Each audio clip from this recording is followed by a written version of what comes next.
1950ல ஏர் இந்தியாவை சேர்ந்த ஒரு பயணிகள் விமானம் மும்பையிலிருந்து லண்டனுக்கு புறப்பட தயாராயிட்டு இருந்தது.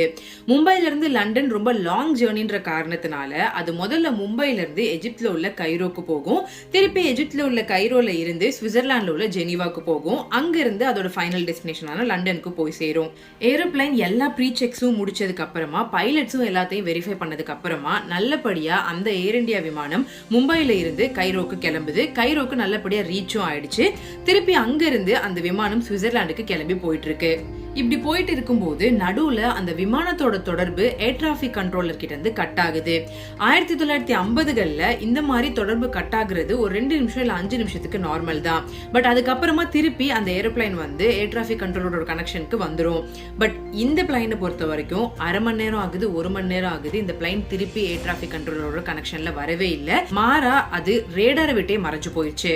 இந்த மாதிரி கான்டாக்ட் கட் ஆனதுக்கு அப்புறமா ஏர் டிராபிக் கண்ட்ரோலர்ஸ் எல்லாருமே வந்துட்டு ஓகே இந்த பிளைனுக்கு ஏதாவது ஆக்சிடென்ட் ஆயிருக்குமா அப்படின்னு ஒரு சைடு யோசிச்சுட்டு இருந்தாலும் இன்னொரு சைட்ல எப்ப வேணாலும் இந்த பிளைன் வந்து தரையிறங்கலான்னு சொல்லி அதுக்கும் ரெடி பண்ணி வச்சுட்டு இருந்தாங்க.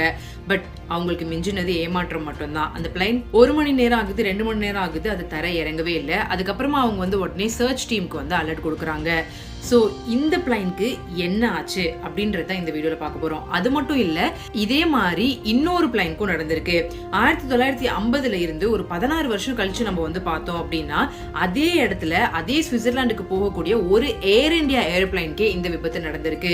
ஸோ அந்த இடத்துல ஏதாவது மர்மம் இருக்கா, இல்ல இந்த ஏர் இந்தியா பிளைட்ஸ்ல ஏதாவது பிரச்சனை இருக்கா, இல்ல பைலட்ஸ்னால வந்துட்டு ஏதாவது பிரச்சனையாச்சா, இல்ல அந்த பிளைன்ஸ் வந்து வேற ஏதாவது மர்மமான முறையில ஆக்சிடென்ட் ஆச்சா, இல்ல விபத்துக்கு உள்ளாச்சா, இல்ல கண்டுபிடிக்கப்பட்டாங்களா இல்லையா அப்படின்றது தான் வந்துட்டு இந்த வீடியோல பார்க்க போறோம். வீடியோ ஃபுல்லா பார்க்கறதுக்கு முன்னாடி நம்மளோட சேனலை நீங்க சப்ஸ்கிரைப் பண்ணல அப்படின்னா சப்ஸ்கிரைப் பண்ணிக்கோங்க. அண்ட் நான் போடுற வீடியோஸ் எல்லாம் உங்களுக்கு நோட்டிஃபிகேஷன்ல வரணும் அப்படின்னா பெல் ஐக்கனையும் பிரஸ் பண்ணிக்கோங்க. நீங்க பண்ற ஒரு சப்ஸ்கிரிப்ஷன் அடுத்தடுத்த வீடியோஸ் மேக் பண்றதுக்கு ரொம்பவே மோட்டிவேட் பண்ணும். வாங்க வீடியோக்குள்ள போலாம்.